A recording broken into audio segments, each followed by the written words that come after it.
All right, Chris, we're going to talk to you a little bit about the surface iron. Great question you had. I want to answer it for you. And we're also going to do a little stuff about the fish finder. We're going to touch on that a little bit probably in the next few days. Right now, though, we're going to do this surface iron thing you've been asking about. So, surface iron is going to be a lure, hard lure like this, that's very, very light, made out of aluminum alloy, super light, super light. Okay, color's gonna matter a lot depending on what you're fishing for and where you're fishing.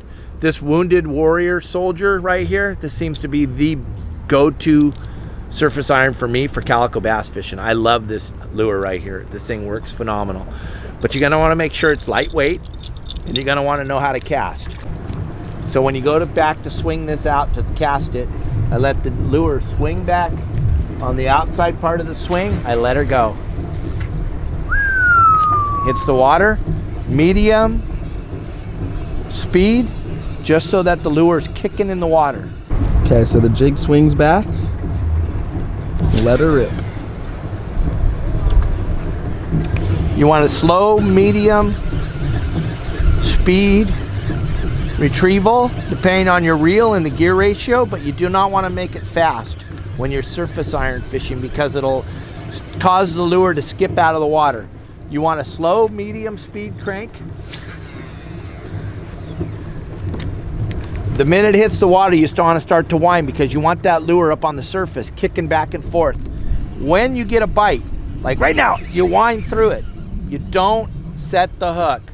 You wind through it, a little quicker wind to drive those hooks into the fish's mouth. If you swing and you miss it, you've taken the lure right out of the bite zone. When you swing, and you don't ever catch the fish when you swing on a lure, you don't. You want to crank as fast as you can when you get bit until the line starts to go out the other way, then you know you have the fish.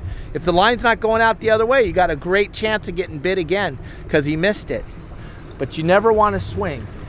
Lure's on the outside part of the swing when it gets casted. The minute it hits the water, in gear and start the crank.